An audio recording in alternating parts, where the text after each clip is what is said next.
এই সংসারে যখনই দুজন মানুষ একত্রিত হয়ে কোনো সমস্যার বিষয়ে আলোচনা করেন, তখন হয় সবার শেষে কোনো না কোনো সমাধান বের করেন বা কোনো না কোনো বিবাদ করেন।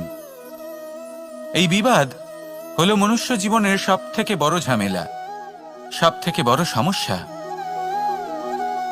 ভেবে দেখুন, এই বিবাদ কেন হয়? তখনই হয় যখন বার্তালাপ ঠিকমতো হয় না। আর বার্তালাপ ঠিকমতো কেন হয় না? কারণ বেশিরভাগ সময় মানুষ একটাই ভুল করে বসে। সামনের মানুষের কথা শোনেন, কিন্তু তার উত্তর দেবার জন্য, তার কথার মর্ম বোঝার জন্য নয়। কিন্তু যেদিন থেকে, যে মুহূর্ত থেকে আপনি এটা শিখতে শুরু করে দেবেন যে আমি অপরের কথা শুনব, কিন্তু সেটা বোঝার জন্য, তাকে উল্টে জবাব দেবার জন্য নয়, সেদিন থেকেই বিবাদের সমাপ্তি ঘটবে আর বার্তালাপ স্পষ্ট হয়ে যাবে। দেখুন, হয় সামনের মানুষের কথা বুঝতে শিখুন, বা নিজের বক্তব্য ভালোভাবে সামনের মানুষটাকে বুঝিয়ে বলুন। বার্তালাপ নাকি বিবাদ, আপনি কোনটা চান? সিদ্ধান্ত আপনার। আসুন আর আমার সাথে ভালোবেসে বলুন, রাধা রাধা। অনেক সময় আমাদের মনে এই ভাবনা আসে যে আমাদের নিরীহ স্বভাবের সুযোগ নিয়ে এই সংসারের মানুষ শুধু আমাদের দুঃখই দেয়। কতবার এমন মনে হয় যে আমরা সবাইকে সাহায্য করার জন্য এগিয়ে যাই আর সকলে আমাদেরই দোষ দেয়। অনেক সময় এমন মনে হয় যে আমরা শুধুই সৎকর্ম করি, সকলের ভালো চাই, কিন্তু সকলে আমাদেরই বিষয়ে খারাপ কথা বলতে থাকে।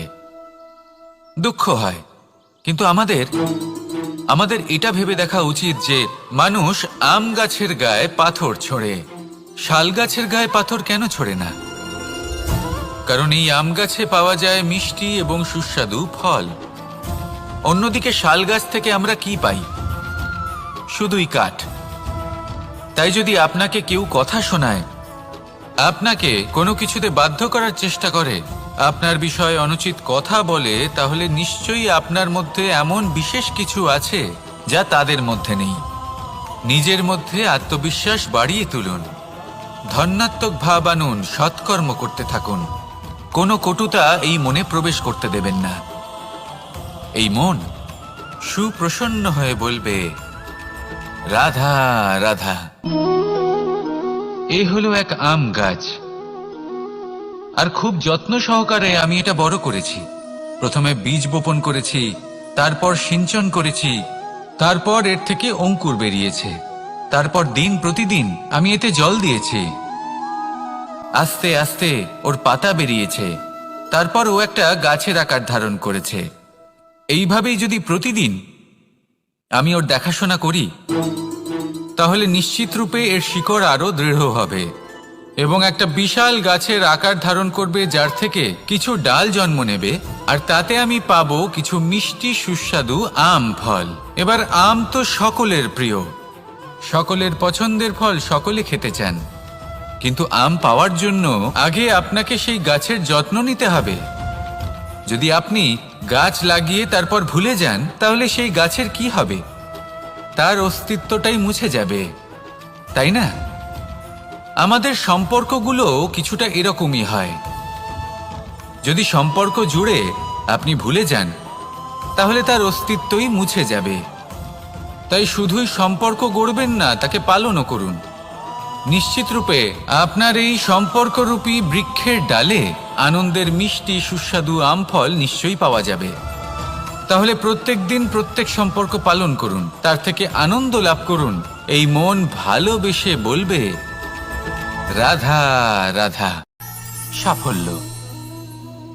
সংসারের প্রত্যেক মানুষ সফল হতে চান। একটু বোধবুদ্ধি আসার পরেই সে সাফল্যের পেছনে ছুটতে থাকেন, আজীবন এই সাফল্যের পেছনে ছুটতে থাকেন। কিন্তু এই যে সাফল্য, তা অর্জন কি করে করতে হয়? ব্যবহার দ্বারা, ছলনা দ্বারা, বল দ্বারা, অর্থের দ্বারা? দুর্ভাগ্যবশত সাফল্য এভাবে লাভ করা যায় না। সাফল্য তখন লাভ করবেন যখন আপনি অসফলতা থেকে শিক্ষা লাভ করবেন। অসাফল্য থেকে শিক্ষা লাভ করা অত্যন্ত গুরুত্বপূর্ণ। করা ভুলের থেকে শেখা অত্যন্ত গুরুত্বপূর্ণ। যদি আপনি অসাফল্যকে ভয় পান, তার থেকে দূরে পালান, তাহলে জীবনে কখনোই এগোতে পারবেন না। অসফলতা আসেই আপনাকে এটা বোঝানোর জন্য যে সাফল্য কিভাবে অর্জন করা যেতে পারে। তাহলে অসফলতাকে স্বাগত জানান, তার থেকে শিখুন। নিশ্চিত রূপে সাফল্য আপনার কাছে আসবেই আসবে। আর এই মন তা সুপ্রসন্ন হয়ে বলবে, রাধা রাধা। মানুষ ভাবেন যে ধন অর্জন করা হলো অত্যন্ত গুরুত্বপূর্ণ। তিনি আজীবন ধন অর্জন করতে থাকেন, ধন অর্জন করার চেষ্টা করতে থাকেন। সে যাই হয়ে যাক না কেন, পরিশ্রম করতে থাকেন। স্বাস্থ্যের দিকে নজর দেন না, না উচিত সময় খাবার খান, না উচিত সময় ঘুমোতে যান, না পর্যাপ্ত সময় পর্যন্ত ঘুমন, কিছুই না। ধন অর্জন করতেই থাকেন, করতেই থাকেন। আর কিছু সময় পরে যখন তিনি অসংখ্য ধন লাভ করে ফেলেন, তখন তার সাথে ওনার শরীরে অনেক রোগ বাসা বাঁধে। এইসব রোগের উপচার করতে করতে সেই সমস্ত ধন যা উনি অর্জন করেছেন তা তিনি ব্যয় করে ফেলেন। শেষ পর্যন্ত কি হয়? আমরা যেভাবে এসেছি ঠিক সেইভাবেই ফিরে যাই, ধন এখানেই থেকে যায়। দেখুন, একটা অত্যন্ত গুরুত্বপূর্ণ কথা রয়েছে যে আপনার বোঝা উচিত। এই যে ধন, তার ব্যবহার করুন জীবনকে আরো ভালো করে তোলার জন্য।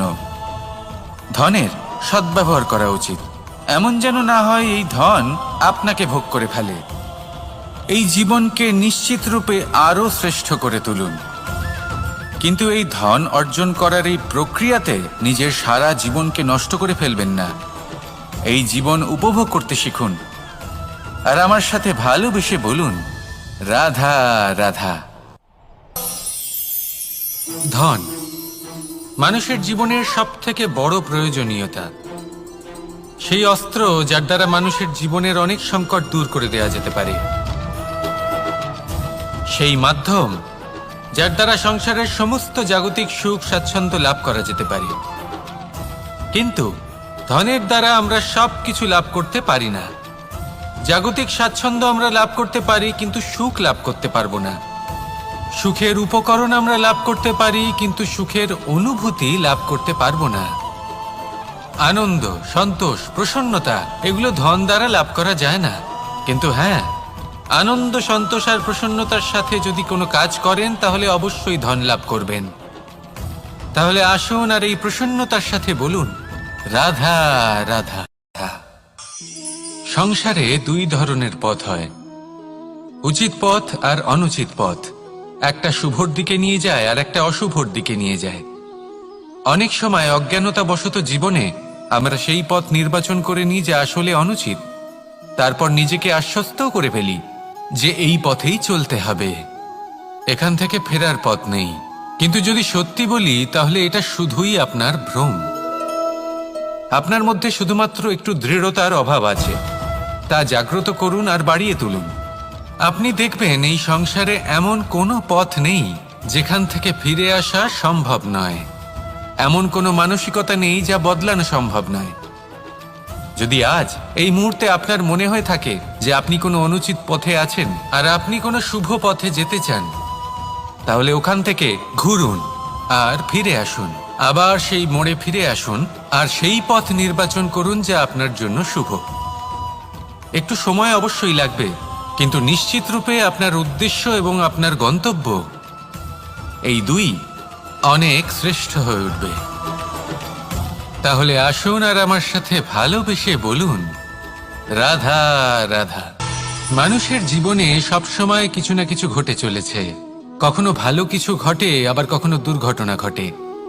এবার যখনই কোনো দুর্ঘটনা ঘটে, মানুষ ঈশ্বরের কাছে প্রার্থনা করে যে হে ঈশ্বর, আমাকে রক্ষা করুন, এই বিপদ থেকে আমাকে উদ্ধার করুন। বা সে সেই সমস্ত দোষ চাপিয়ে দেয় নিজের প্রারব্ধ, নিজের ভাগ্যের ওপর। কিন্তু যদি আপনি গভীরভাবে ভাবেন, তাহলে প্রত্যেক দুর্ঘটনা, বাধা এবং বিপদ আপনার জীবনে শুধু একটাই উদ্দেশ্য নিয়ে আসে, আপনাকে আরো যোগ্য করে তোলার জন্য। যদি আপনাদের একটা উদাহরণ দিই, বর্ষার ঋতুতে যখন প্রচন্ড মাত্রায় বৃষ্টি পড়ে, ছাদ থেকে জল পড়তে থাকে, তখন আপনি নিশ্চিত করে নেন, স্থির করে নেন যে এবার আমি এই ছাদকে নতুন করে বানিয়ে তুলব, আরো শক্তিশালী বানিয়ে তুলব, আরো দৃঢ় বানাবো। আপনার জীবনে যখন কোনো অসুখ করে, তারপর আপনি জীবনে আরো সাবধানী হয়ে যান, আরো সতর্ক হয়ে যান, স্থির করে নেন যে এটা যেন দ্বিতীয়বার না হয়, ঠিক কিনা? এই বিপদ, এই দুর্ঘটনা, এই সংকট, এগুলো জীবনে আসবে আপনাকে আরো শ্রেষ্ঠ করে তোলার জন্য। এবার এটা আপনার ওপর।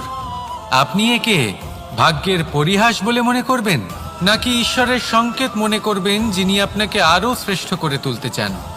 সিদ্ধান্ত আপনারই। আসুন আর আমার সাথে ভালোবেসে বলুন, রাধা রাধা। সাফল্য এবং অসফলতা।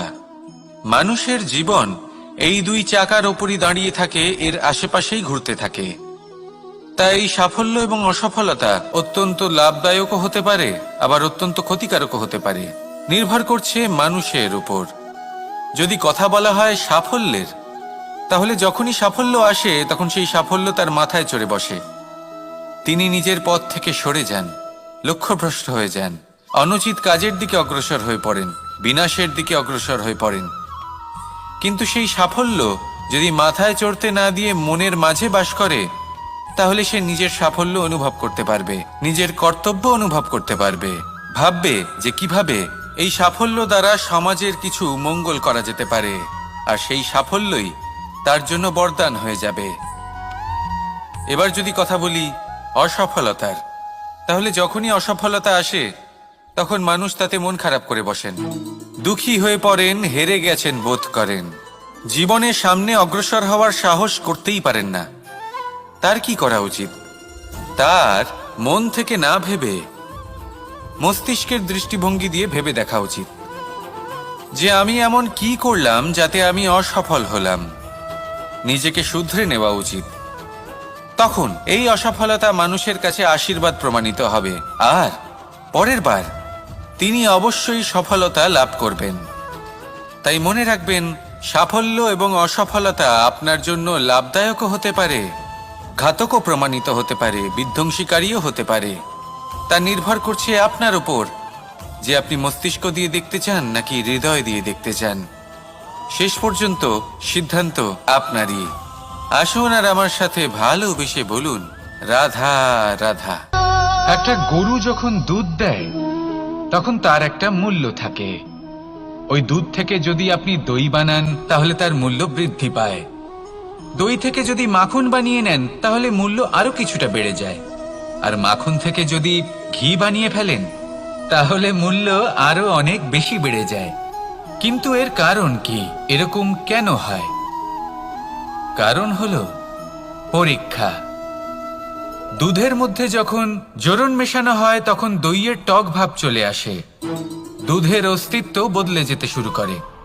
দুধকে নিজের অস্তিত্ব বদলে ফেলার দুঃখ সহ্য করতে হয়, তখনই তা দইতে পরিণত হয়, তখনই তার মূল্য বৃদ্ধি হয়।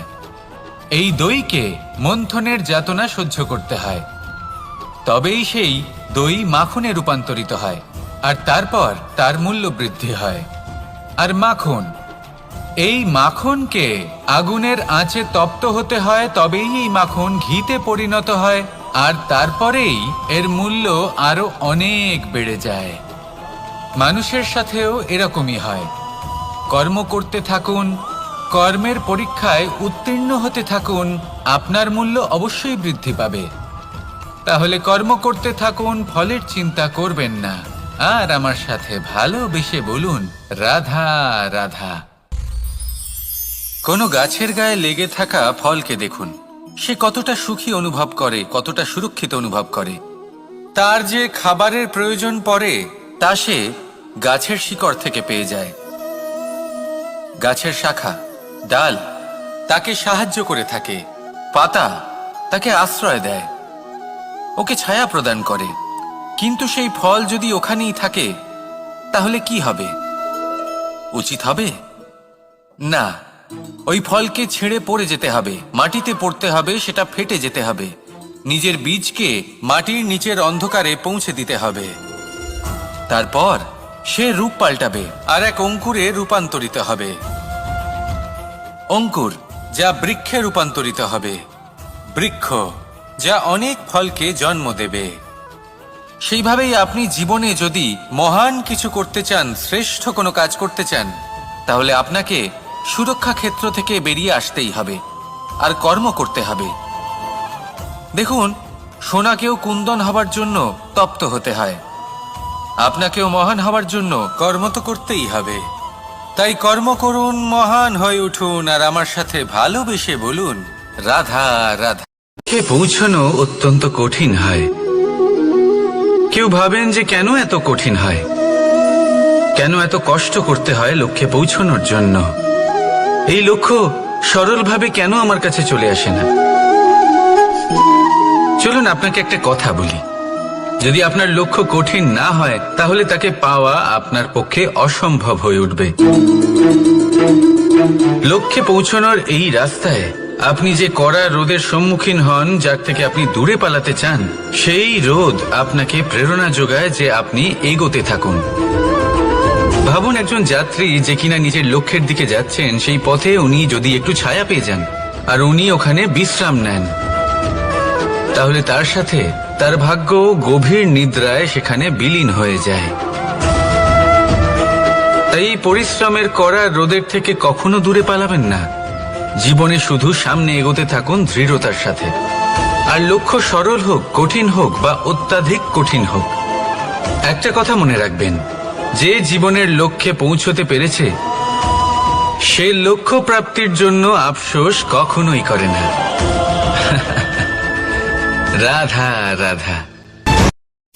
এই সংসারে সাফল্য লাভ করার জন্য জ্ঞানের প্রয়োজন হয়, পরিশ্রমের প্রয়োজন হয়, দৃঢ় নিষ্ঠার প্রয়োজন হয়, নিরন্তর চেষ্টা করা প্রয়োজনীয়।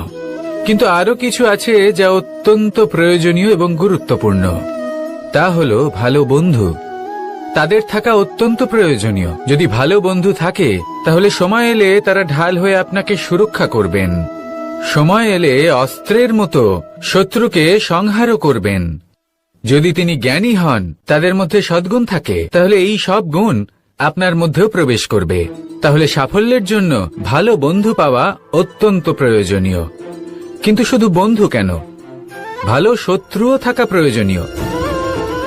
এবার আপনি ভাববেন, এ আমি কি বললাম? যদি আপনার জীবনেও ভালো অর্থাৎ শক্তিশালী শত্রু থাকে, তাহলে আপনিও শক্তিশালী হতে থাকবেন। এই শত্রু আপনাকে প্রেরিত করবে আরো বেশি শক্তিশালী হয়ে ওঠার।